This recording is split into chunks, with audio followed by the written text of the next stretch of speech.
Last night, people protesting in Stop letting people talk you out of your power. How do we build a movement that allows us to respond to all the names that people don't know? We begin to think it's isolated. That's the problem. We're not angry enough.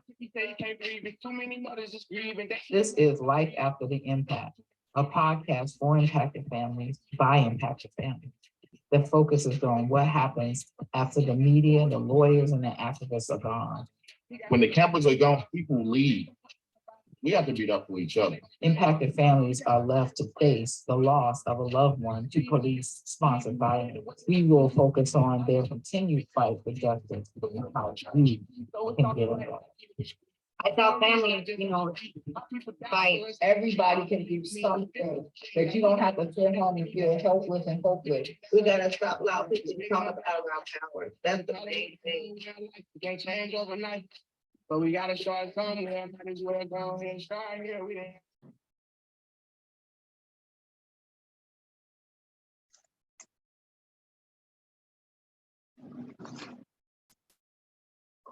Everybody is getting the scripted narrative. I feared for my life. Y'all need to stop that lie.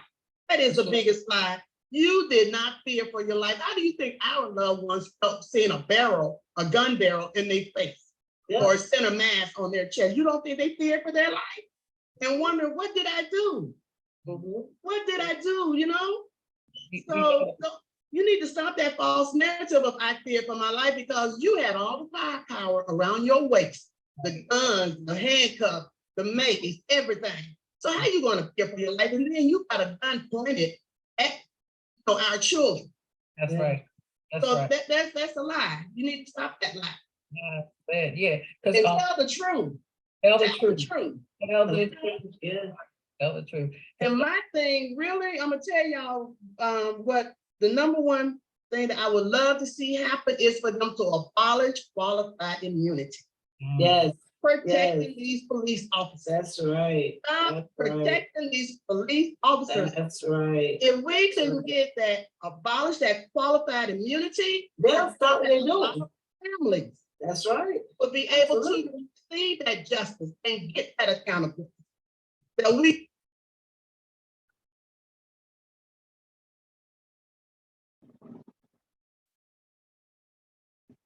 That is right. Abolish qualified immunity, you guys. Good evening.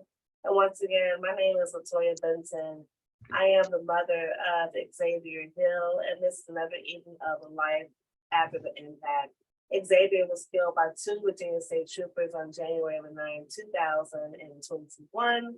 Normally I would have Roxanne here with me tonight to join alongside, but tonight I'm joined by the wonderful Tawanda. You want to go ahead and give an intro of yourself, please? Yes, and thank you so much for having me. So I am the sister of Tyrone West, and literally my brother was murdered 10 years ago. So for 500, and tomorrow will be 524 weeks. So for 524 weeks, 3,667 days, my family, my supporters, myself has been fighting for accountability for my brother, one unarmed man that was brutally murdered in Baltimore City, beat to death by 17 unhinged killer cops. Did you say 17, Tawanda? 17, yes, ma'am. 17. Tawanda, just real fast, give the audience a little brief backdrop of what happened to your brother, please. Yes, ma'am. So literally on July 18, 2013, something that started off as a beautiful day turned quickly into a nightmare. Literally, my brother had went to work that day, and I had just purchased a Mercedes-Benz, didn't have it for like 3 months, but literally, I thought it would be a safe haven for my brother who worked, to borrow my vehicle type of thing, take me to work, because I'm a teacher. I teach all year round, still at the same job now. But long story short, just to dive into what happened on July the 18th, 2013. Literally, my brother picked me up from work. We were having a conversation where as though we would always spend moments together. Either he would come to my house and I would cook a meal, vice versa. This day was kind of hot, so we both decided and agreed that we would go to a local restaurant. So as we're there getting our meals, ordering them and whatnot, he gets a phone call from an acquaintance that he barely knew. He didn't even know this lady for like less than 3 months, but she was in need of a ride because she was trying to get home. She said she was stranded at her mom's house and she just literally needed a ride. So he asked me, "Sister, you mind if I go and grab, go get her real quick? Because I don't want to see any queen just left to the side and something can happen to her." And I was like, "Sure, as long as you pick up your niece." At the time, my oldest daughter was literally a teenager and she was working at McDonald's. So I'm like, as long as you pick your niece up, you can go and do whatever you got to do. So long story short, he left me at exactly 6:30, and within a half an hour, my brother is brutally beat to death by repeat violent offenders. And let's be crystal clear, the first two unhinged maniacs, Killer Ruiz and Killer Chapman, they were the first two in an unmarked car to say my brother was driving too slow towards a stop sign. But literally, they pulled them out by his dreadlocks and the massive horrible beating began. And the saddest part, 24 hours before, there was Darrell Hurst, literally 2 blocks over, almost killed by these same unhinged cops. And literally 2 weeks before that, there was my brother Abdul Salam, who I met through the struggle. And I wouldn't wish nobody into this family, but literally he's a resident of that community. And he was almost killed with his baby in the back seat by these two The same unhinged cops? men. Yes, I'm sorry. Wow.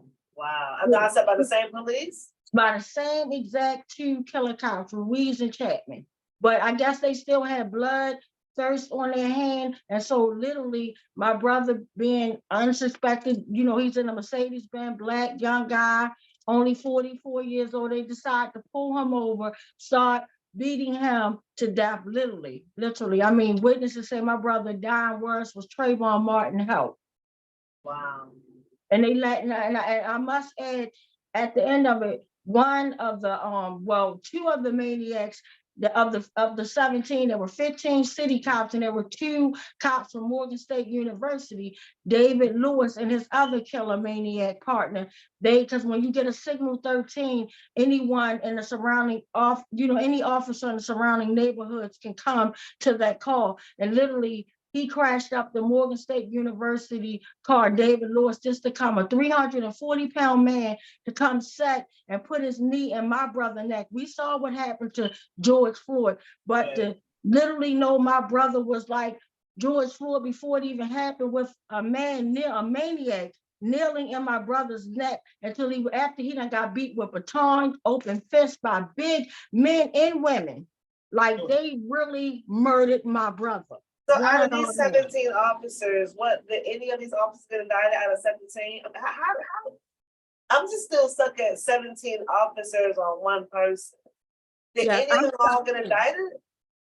No, nothing happened. Like literally, so when you have a prosecutor, and then I'm glad you guys touched on a piece about qualified immunity. So when you got a prosecutor that gives them qualified immunity before you even hear the facts of the case, and then he easily tried to send the families down a one-road street to a payoff settlement, as if blood money can stop us from fighting. So it was to the point that I'm like, first of all, you're not going to kill my brother and then leave his kids abandoned and stranded. You're not doing us a favor by taking care of his damn kids. Let's be crystal clear. But you're not going to silence me in the process. So I literally had to take my name completely off my brother's case. I represented them for like maybe 5 years and put money in. I got my brother's body examined because they literally, and then this is such a conspiracy that it wasn't even a 17 cops that did the murder. It was everybody into like the cover up. We had the David Fowler who got no kind of accountability. Yes, David Fowler, who testified That's right. in George Floyd case, he lied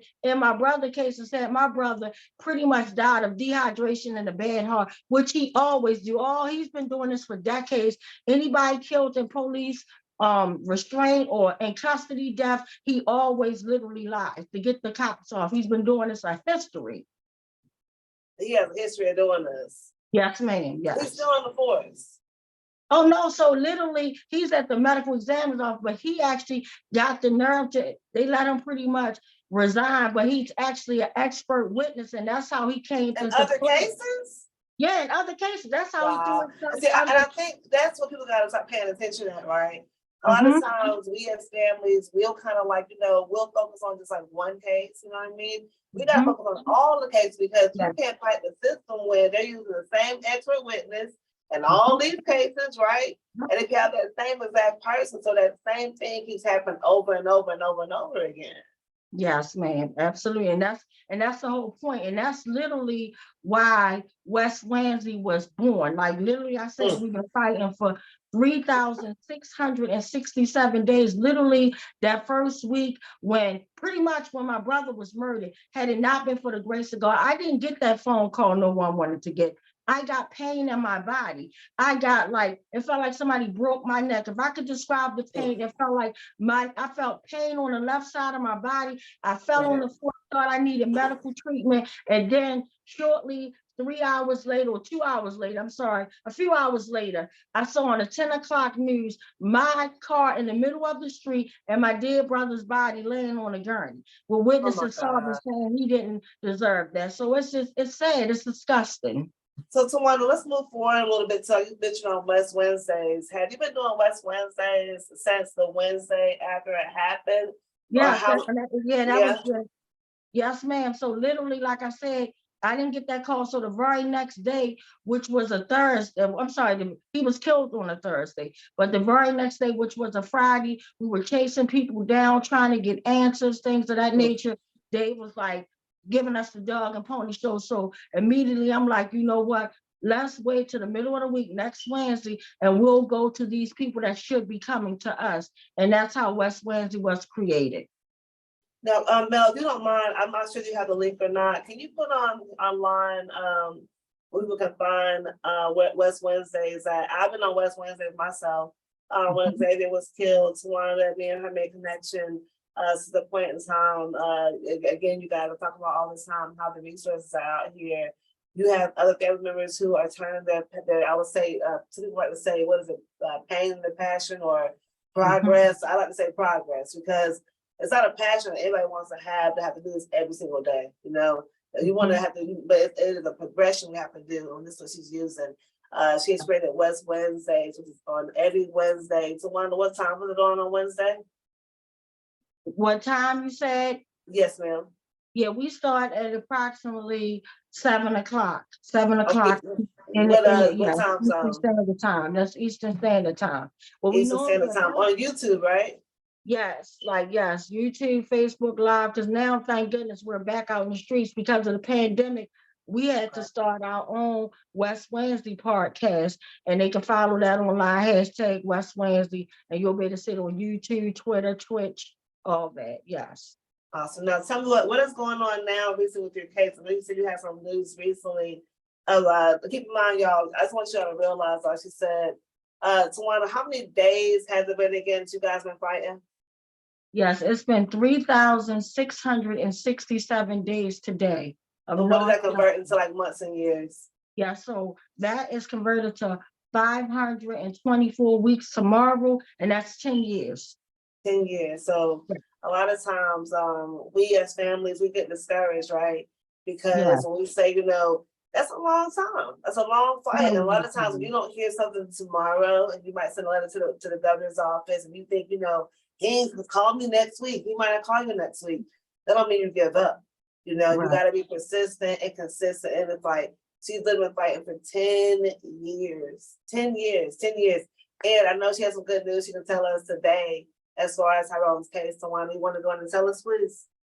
Yeah, so pretty much, well, it started like pretty much a week or two ago that our state's attorney pretty much had sent the AG's office a letter saying that, because I was able to give him the new evidence, which, mind you, it's not even new evidence. I gave Marilyn Mosey this evidence when it was when she was in office. She left it on her desk, left us abandoned, never communicated back to say what she was going to do, what she wasn't doing. Then the evidence is missing. So it makes me feel like you took my evidence to prepare these killer cops. Because meanwhile, one of the cops that murdered one of the first ones, Keller Ruiz, he pretty much is married to Michelle Battle in the prosecutor's office. So what you did, what you gave Michelle Battle my file, that's what you did. Ain't nobody sleeping.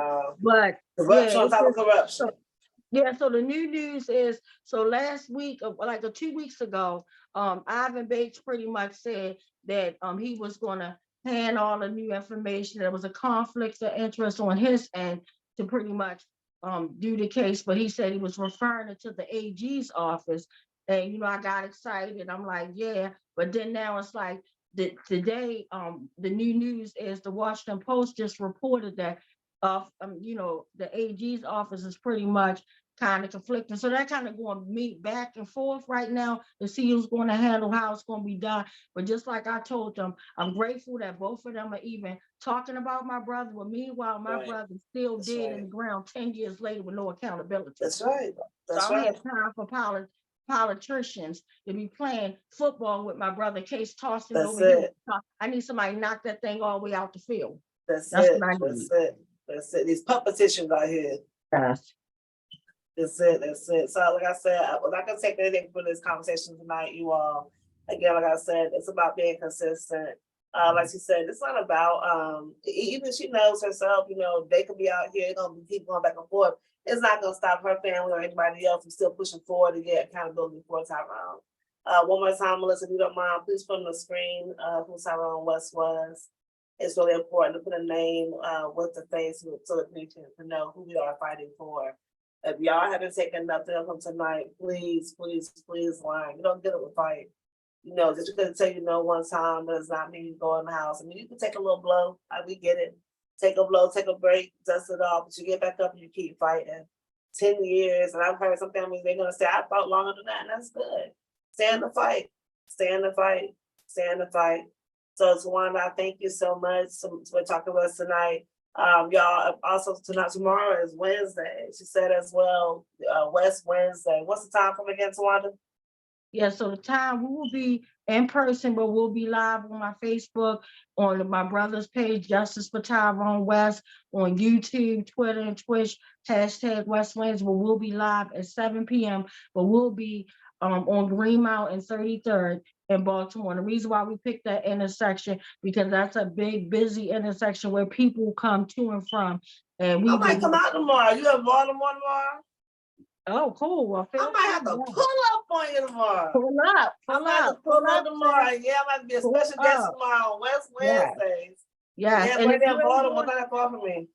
And if you ain't doing nothing Thursday, come out, because one of my sisters she did a book, and it's called They Killed Freddie Gray. I'm gonna be at Red Hammers. That's on Greenmount. That's gonna be Thursday. So I'm definitely gonna be there, part of the panel that's talking about, and it's unfortunate we had the uprising with Freddie Gray, and it said that they focus on national names only, but literally my brother was murdered, Anthony Anderson was murdered, the list goes on. Like, we have too many names. We still fighting for Timothy Clemens. We fighting for all the victims of police brutality and murder. And that's what it is again. You said it's all the victims, yo. It's not just one person. You gotta leave your own backyard, right? This fight goes way beyond that. So that's what the main thing is. So I'm probably gonna see you tomorrow or Thursday. I promise you that. Okay, well, I'm looking forward, Queen. You know, I get excited.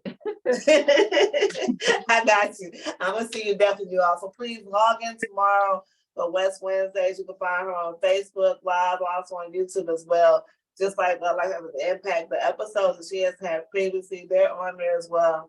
You can go on there, you can learn as far as different cases that she has been fighting for. And not just cases too. I know you talk about qualified immunity also as far as the podcast is concerned. These podcasts are meant for learning resources all the way around. Tawanda, thank you so much for talking with me tonight. You all, you guys have a good night. Thank you. Thank you so much. All right, good night. Good night. Yes, and people have to realize, they got to realize too the importance of even of her case too, of them being qualified immunity in that area. When families stick into the fight, and people got to realize too, when it comes to civil lawsuits, people love to say, oh, it's blood money. No, it's setting precedents for other cases that are behind these cases, so you can prove a point. So it's very important her family sat in a fight and is stuck in a fight. So we realize that you can be part of our community. You gotta stick in the fight, you gotta be persistent and consistent in order to be part of our community. Your family actually, you guys did it. Yeah, and exactly what you're saying. Also, you know, there's so many families that are gonna experience those times when they're trying to force us to take a settlement, force us to just drop it, scare us out of it. It's happening so much, you know, and I understand it's a scary place for families to be. I knew with my brother's case specifically and the evidence we have, once it's actually pulled out, you know, it's there. The whole world.